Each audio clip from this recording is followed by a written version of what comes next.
Kapag pinag-uusapan ang Yamashita Treasure Hunting, mayroon akong ipapakita sa inyong isang halimbawa tungkol po sa mga nakalinyang punong kahoy na tunay na napagkuhanan ng ginto o gold bars sa Yamashita Treasure. Kaya panoorin po ninyo hanggang sa matapos ang bidyong ito sapagkat ito po ang aking ibabahagi sa inyo. Mga gamit, bro. Mga ganito palang pro mortar ba tawag dito? Yan. Mortar. 6 na piraso. Bro, inaayos namin.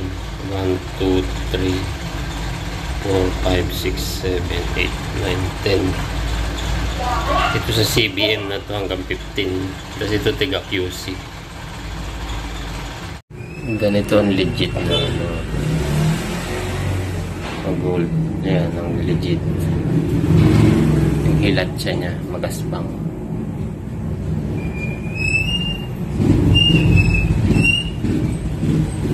Magandang araw po sa kanilang lahat, mayong adlaw sa inyong tanan diha sa Kabisayaan o Kamindanawan. Naimbag na adlaw kada kayo amin mga kakabsat tayo na mga Ilocano. Mayad na adlaw sa inyo tanan dira sa Bacolod kag Iloilo sa aton mga kauturan na mga Ilonggo. Assalamualaikum warahmatullahi ta'ala wa barakatuh.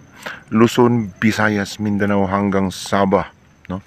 Tayo na naman po ay magbabalik sa isa na naman pong napakagandang topic natin pong pag-uusapan ngayon tungkol po ito sa Yamashita Treasure Hunting. At ito nga po ay ang mga halimbawa, no, isang lugar na binidyuhan natin na mayroong mga nakalinyang punong kahoy na tunay, no, na napagkuhanan ito ng ginto o gold bar sa Yamashita Treasure. Atin pong ibabahagi sa inyo, akin pong ibabahagi sa inyo kung nasaan nakuha, no, ang kayamanan kapag ganitong klasing mga nakalinyang puno, ano, puno na malalaki na centennial, no? Ito po ang ating topic ngayon. Pero bago yan, tayo po muna ay magpapasalamat sa lahat po ng ating mga subscribers, bashers, no, haters, no, sa patuloy po ninyong pagsuporta, panonood po sa aking mga videos. Sa hindi pa nakapag-subscribe, pakipindot na lamang po ang subscribe button sa ibaba at ang notification bell para updated po kayo sa mga susunod kong i-upload. At bilang suporta na rin po yan sa aking channel. Paki-follow na rin po ang aking Facebook page, no, Yusuf Yamato. So tayo na naman po ay mayroon na namang napakalagang topic tungkol po ito sa Yamashita Treasure Hunting ang ibabahagi natin, no? Ito po ay tungkol sa mga nakalinyang puno na centennial na kahoy. Marami na tayong naging topic tungkol po sa mga nakalinyang punong kahoy. Subalit ito po ay kakaiba sapagkat hindi po ito tatlo, no? Madalas kasi marami ang mga tatlong punong kahoy na nakahilera na sunod-sunod. At ilan po sa ating mga kababayan nga ay nakakuha ng Yamashita Treasure dito. Isang halimbawa dito ay yung nakakuha po sa Tanay Rizal, no, ng 352 gold bars at isang Buddha na mahigit sa 2,000 kilo, no? Almost 3,000 kilos. At mga precious stone na nasa ilalim ng punong baliti lang, no? Nakalinya yung punong baliti tatlo, naka-triangle yung punong kawayan, na distansya malayo mula sa mga puno ang treasure. Kaya ito po ang ating pag-uusapan ngayon, itong mga nakalinya na ito, kung nasaan nga ba itong mga kayamanan na ito pag makakita tayo ng mga nakalinyang puno na mahigit sa tatlo. So sa makikita natin dito po sa video, ito po ay isang tunay na kuha, no, kinuhanan ko. Ito pong napagkuhanan ng gold bars, no, mismong sa gitna ng kalsada, no. At ito ay sa dulo nga ng mga nakalinya na punong kahoy na centennial, no? At marami dito ang hindi alam. Ito pong lugar na ito ay dinadaan-daanan ng mga sasakyan, no? Dinadaan-daanan ng mga tao. At wala silang idea, no, na mayroon palang nakuha dyan sa ilalim. Ang impormasyon na ito ay hindi po haka-haka. Mula po ito sa isa po nating kakilala na mismong siya ang pumasok sa ilalim, no. Sila yung pumasok sa ilalim noong nadiskubre ito pong kwarto, no, sa ilalim ng mismong daanan, no. Pabilog kasi yung daanan, intersection. Parang asteris yung daanan. Pero ang pinaka-sign nun, no, ay yung mga nakalinya na puno. Medyo distansya nga. So yung mga nakalinyang puno ay hindi tatlo, no, mahigit sa tatlo. Kung bibilangin natin ay maaaring umabot ito sa 5 hanggang 6, no, na nakalinya. At bawat dulo nito ay may nakuha na Yamashita treasure. Ibig sabihin kabilaan, no, kapag nakalinya na mahigit sa 3, no, kabilaan, no, magkabilaan ay mayroong Yamashita treasure. At yung isa ay malaki at yung isa ay medyo malaki-laki, no, hindi ganun kalaki. Halos balance lang sila, no, kabilaan. So yung nakakuha na ito, hindi natin babanggitin yung mga pangalan, no, para po hindi tayo ma-issue. So nung umulan, bumagsak yung drainage. Nakita nila sa ilalim na mayroon palang kwarto doon sa ilalim. So ang mga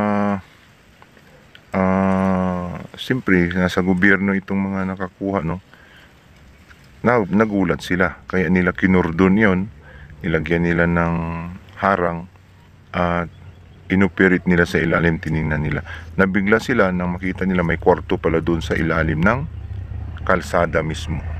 So ayon po sa ating source, no, na maraming gold bars, no, nakakamada doon po sa kwarto na may bumagsak doon. Bumagsak, nag-bar down. So ang lalim mga 70 feet, no? 70 feet yata yung lalim. Yun ang naikwento sa atin. At yung distansya naman mula po sa mga puno na ito ay around 50 meters, no? Kung di ako nagkakamali, 50 meters mula sa mga nakalinyang punong kahoy. At yun nga, tumbok yung pabilog na intersection, no, na parang asterisk. Kung titingnan natin sa drone, parang asterisk, parang flag ng Japan yung gitna. Yung mga sign, no, malayo doon sa mga punong kahoy, napakaraming sign doon kasi park yun, luma na park din, parang pasyalan. So sa tagal ng panahon, ang mga sign doon ng mga bato sa mga puno ay nandoon lang, nakalubog. Kaya yung mga nag-renovate na mga nagtatrabaho sa gobyerno ay ginawa nila yun na mga CR, no, doon sa park. At hindi natin alam kung may giveaway sila doon na nakuha. Kasi gumawa sila ng CR doon, ibig sabihin mayroon silang hinukay doon. Project lang nila yung mga CR na kanila pong ginawa. Then, ano yung napagkuhanan, no? Yun ang pinaka magandang katanungan natin pong sasagutin. Ang pinagkuhanan ay isang main room, para siyang kwarto, pero may connected na tunnel sa ilalim. May mga daanan na tunnel. Ibig sabihin, complex tunnel yun. Maaring doon lang hininto sa gitna mismo ng intersection ng kalsada. Ibig sabihin, may mga dugtong pa yun na lagusan na mahahaba, malalayo, na posibleng sinarado at doon lang ang space mismong sa ilalim ng kalsada sa daanan. So ganito din yung halimbawa doon sa mga nakalinya. Isang halimbawa sa nakuhanan din na nakalinya na 3 pirasong punong kahoy na punong baliti. Distansya din 50 meters din, no? So magkakopya lang yung kanilang engineering ideas, no, system. Ito pong mga Japanese Imperial Army engineering plan, no, na meron minsan na parihas sila ng idea sa pagbaon no, ng treasure sa mga nakalinya na puno. Parehas sila 50 meters, big deposit, no? 50 meters, 3 puno. Yung itong sa pinakita natin sa video ay maraming puno. Pero magkabilaan yung treasure na nakuha. Pero itong sa Tanay Rizal na 3 puno, doon lang sa dulo, no? Doon lang sa dulo ng nakalinya ng punong baliti na 50 meters ang layo. Northeast, no? Pag nakaharap ka sa araw, northeast sa layo na 50 meters at sa lalim na 120 feet. So mula doon sa mga sign markers ay paggapang ang tunnel sa ilalim. So kung maghukay ka doon, daming mga sign markers doon. Yun ay puro pangpaligaw, pampalito, no? At pampaubos ng pera. Pero mayroon silang ginawa na drift. Pag dumating na sa ilalim na 100 feet, magdi-drift na sila around 50 meters, no? May iba 100 meters, 50 meters, may kilometers pa na hindi pa nabuksan, no? Ayon dun sa mapa ng mga Japanese Imperial Army. Mayroon pang 20 kilometers na pagapang na tunnel na hindi pa nabuksan. Yun po ay ayon sa ating kakilalang may alam sa mapa, no, na kung hindi ako nagkakamali, sa Cordillera yata yung tunnel na yun na hindi pa yata nabuksan na 20 kilometers, no? Mula siguro dyan sa siyudad ng Baguio, baka papunta sa La Trinidad, Benguet, sa ilalim dumadaan ng kalsada, no, ay may sikretong tunnel, no, na hanggang sa ngayon posibleng hindi pa ito nadiskubre. Posibleng nadiskubre yung putol-putol na tunnel, yung link, pero hindi makontinyong pasukin kasi medyo mahaba nga, 20 kilometers, imagine nyo yun. So yung halimbawa na ito ay malaking bagay, no? Ito pong mga nakalinya na puno, mga punong kahoy, na malaman natin kung nasaan yung tumbok, saan yung Yamashita treasure. Kasi posibleng ang daming sign dyan sa mga nakalinyang puno, hukay tayo ng hukay, no? Kasi mga heart, no? Mga patusok, then susundan at susundan natin, nag-aakala tayo na mababaw lang, pero malayo pa pala, may sikreto pala, no, sa ilalim. So kadalasan, no, may tip tayo na parang dark gray yung kanilang drift tunnel, no, drifting tunnel na ginawa, na sinarado nila bago sila lumabas, ay tinakpan nila na dark gray yung kanilang tunnel. Minsan may makikita tayong mga carbon, no, pang maitim, pang cover ng radiation o anti-radar ang mga yon, para pag may eroplanong dumaan, no, hindi masilip yung kanilang mga itinago or pinagtataguan sa ilalim. Yun ang purpose nun. Kaya kung mapapansin natin, mga dark gray, no, ang mga makikita nating hard concrete sa ilalim. Makapal yun, no, mahaba yun ang kanilang ginawa. Si chemical yung kanilang binuga doon sa clay para makagawa sila ng maitim o dark gray. Yung lupa na pinatigas nila, magiging maitim yun kasi mayroon silang inilalagay na chemical doon para maging ganun ang kulay, no? So at least mayroon tayong idea sa mga ganitong klaseng kaalaman, no, tungkol po dito sa mga nadiskubre na nakalinya na mga puno, kung nasaan yung Yamashita treasure at yung mga tunneling system nila sa ilalim. So yun, no, na bahagi na natin sa inyo yung mga nakalinya na puno na mga ganyan ay medyo malayo distansya, no? Yung Yamashita Treasure. At hindi basta-basta. Yun nga, aksidente lang natuklasan, nabuksan dahil sa ulan, no? Pumagsak. So at least mayroong example. At alam ko na hindi lang ito nag-iisa. Marami pa ito sa bansang Pilipinas. Mayroon ito siguro sa Mindanao, no? Mga nakalinyang punong mangga, no? Punong mga baliti, no? Punong akasya, punong nara, no? Punong kawayan.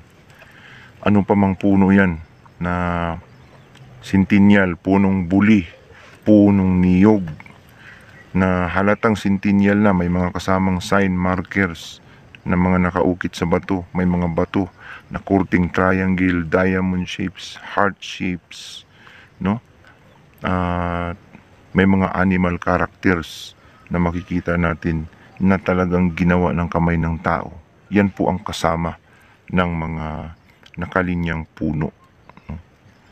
At ito ay magsilbing guide, no, sa atin pong mga kababayang Yamashita Treasure Hunter na nasa probinsya, na kapag nakinig sa atin pong binablog ay magkaroon sila ng idea dito, tungkol po dito sa mga nakalinyang puno na hindi basta-basta ang lalim, no?